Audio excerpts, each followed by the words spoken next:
hello everybody. Tony promised he'd explain to me at the start of this video what this video is about. Why have you set this community up now? Why is the poignant moment to bring the Heart of Agile community and set it up around the whole Heart of Agile thing at this moment in time? Just so I get a bit of a look ahead, what are your other three questions? So the other questions around, so how would you describe the Heart of Agile in a couple of sentences, quite briefly? Yep. Why create another community? Yep. Because we know there's a proliferation of them. And then probably lastly is, what's that first step you would ask of people when they're adopting the Heart of Agile? So what would you do next? Very sweet. So yeah. So you can tune me if I don't get to those, at some point. I'll kind of drift along, more or less. And the one thing people ask me that you didn't ask, but I think people want to hear is, where are you going with this? Like, what's the purpose here, right? And more people are, now that it's kind of solidifying, or asking that question. So, but let's back up. In 2014, I was going around teaching people in my classes, saying Agile's gotten too complicated. A friend of mine, very knowledgeable, in Cleveland, gives his clients a 90-page book full of vocabulary they have to learn in order to dialogue with them, right? And it's a one-day boot camp for all of his clients, and they have to at least encounter all of the Agile buzzwords in order to be clients of this company. And I went, wow, I'm pretty sure that's not what we had in mind in 2001 when we wrote 4 little values and not very many words. And then I'm a certified Scrum trainer. That's relevant because I train CSMs. And when I accredited the last time a couple of years ago, they sent me a spreadsheet with 104 learning objectives in a spreadsheet. And I had to fill in the spreadsheet with, on what slide or on what exercise did I deliver this learning objective, right? And that's, by the way, if you do the math, it's kind of like 1 every 15 minutes or something. If, for 104 learning objectives, 12 hours, do the math. I don't even know how to do that, right? I mean, obviously I do that, but, and I won't tell you what I did with the spreadsheet, but I did get up accredited. And the thing is, it's easy to make fun of that stuff, but it's real. And just so I don't make fun of the CSM thing, there's 104 learning objectives because there are 300 Scrum trainers and 800,000 certified Scrum Master classes from the Scrum Alliance. And they have a major consistency problem across 300 instructors. And so they've turned Scrum into a shoe level process from the training perspective, right? Training wheels for everybody, consistency. And that's why they have 104 learning objectives. So I don't have a problem with the natural evolution of the 4 values of the manifesto.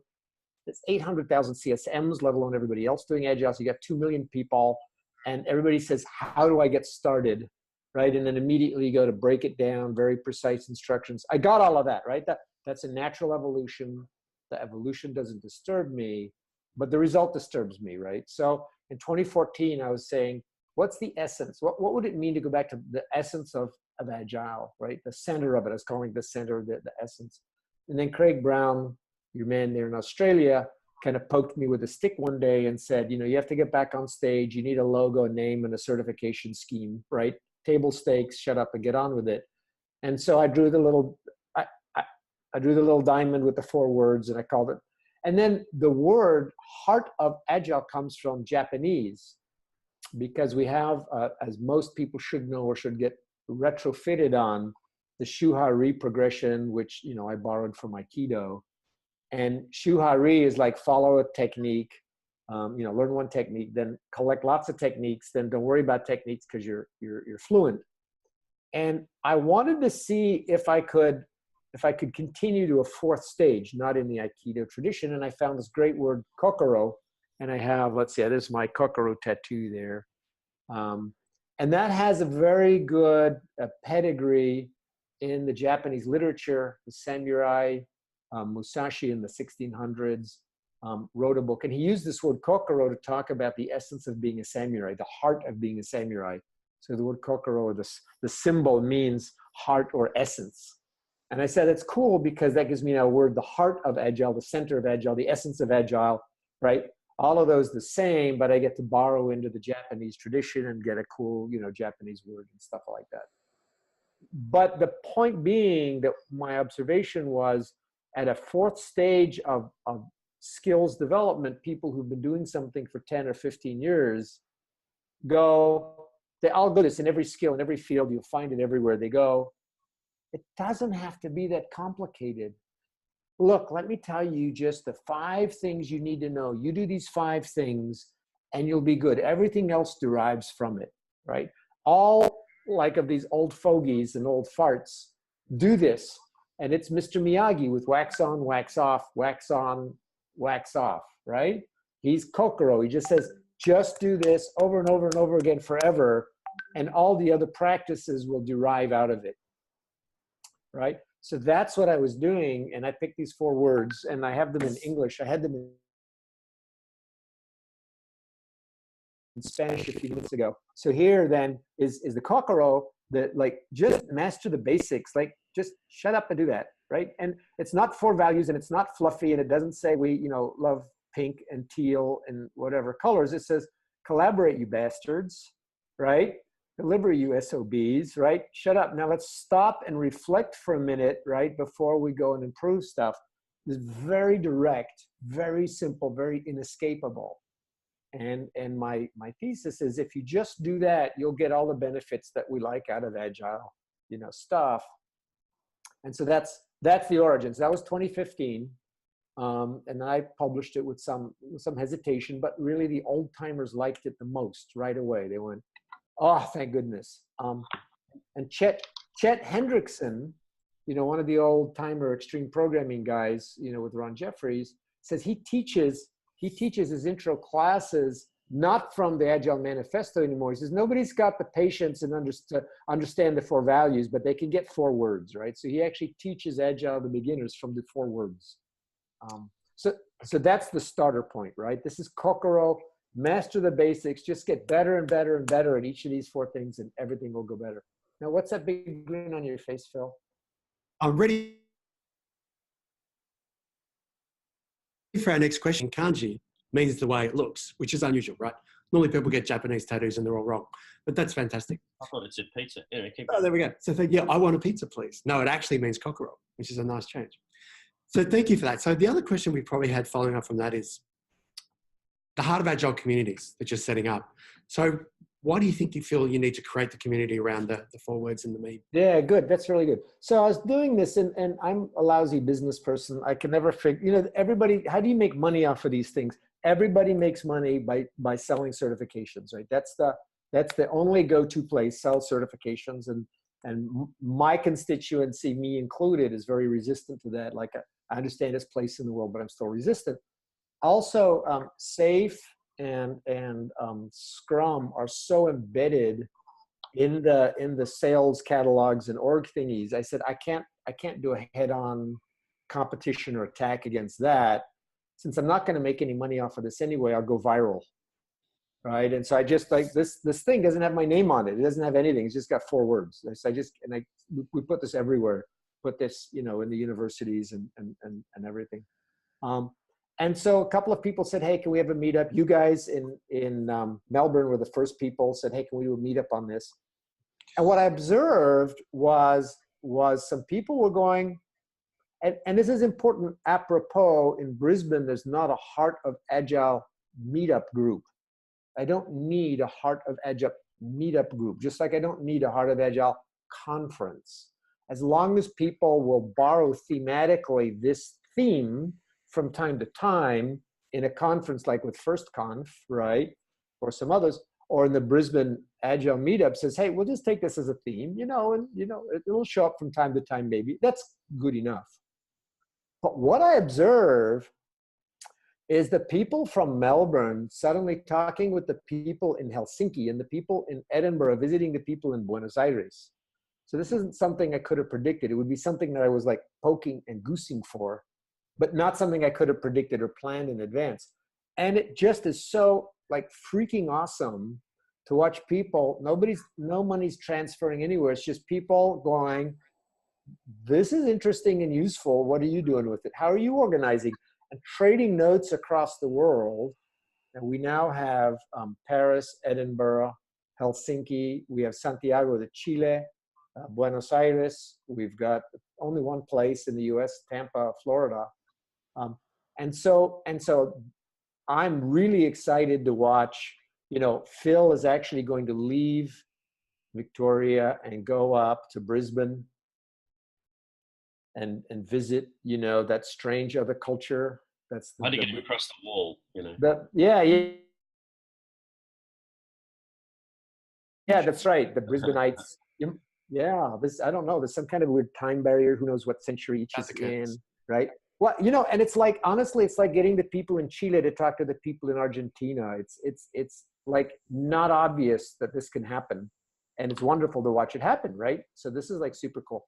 So that's what's happening in the community, Phil, that really, really excites me. But there was one other thing, and then I'll get on to a purpose. What was your next question? So the other question was really, okay. So it sort of stems from, I guess, you know, I can remember really clearly 211 or something like that, you know, sitting in the kitchen talking with you over a glass of wine about how convoluted Agile had become, and you giving me some advice, right? You know, because I was starting to work on a massive project. And your advice to me was, you know, just remember collaboration. If you can get these people to talk, that's your first starter here. And I've carried that through. So I think that the question we have is, you know, if people are starting to think about adopting the heart of Agile, their steps, what would you tell them to do? Very good. Obviously, it's collaborate, right? But the thing is, there's no starting point. At different days and different minutes, I start in different places. So I just got off the video with people in Chile at a company there doing a thing. And I started with deliver in that particular case. Normally we start with collaborate. It's the easiest, it's the most obvious. The short of the story is, the better, if you collaborate, better things will go better. If you collaborate, worse things will go worse. So put your energy on collaborating better. And the whole thing with the heart of Agile is I don't have any advice after that, right? There's shuhari techniques in all of these, but that's not my business. My business is just say, think about it, do it, think about it, do it, think about it, do it, right?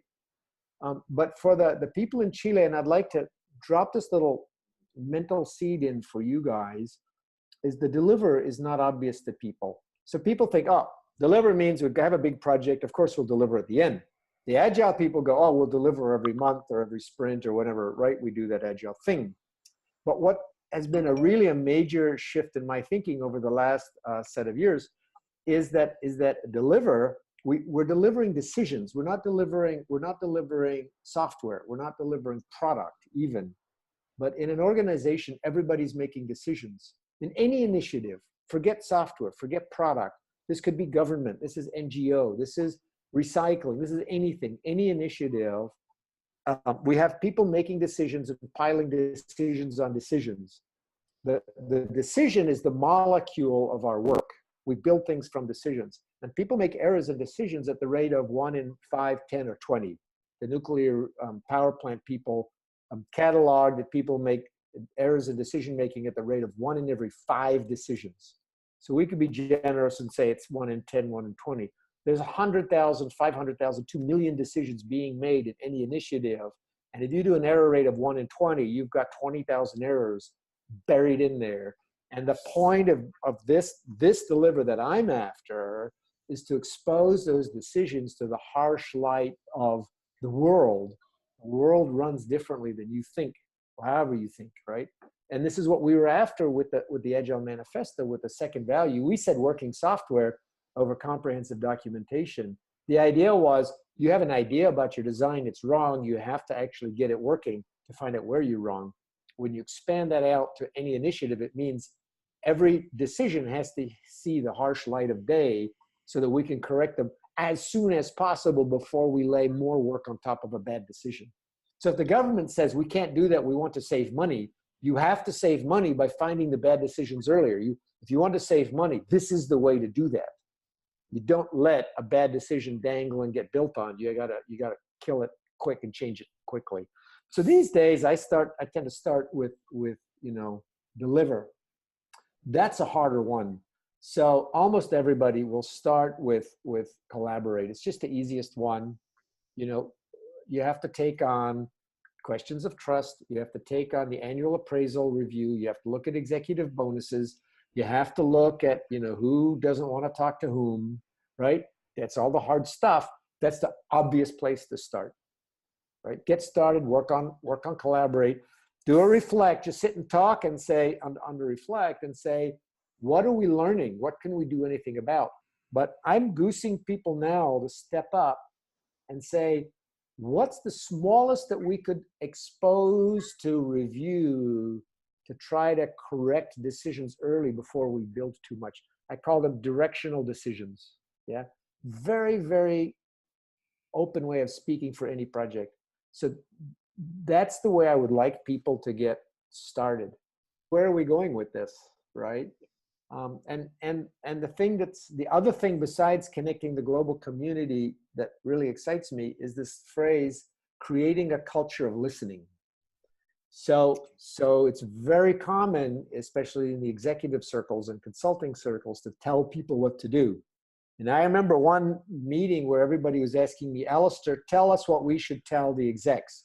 Tell us what we should tell the clients. And I said, I'm not going to tell you anything. I'm going to dialogue with you about how you dialogue with the clients.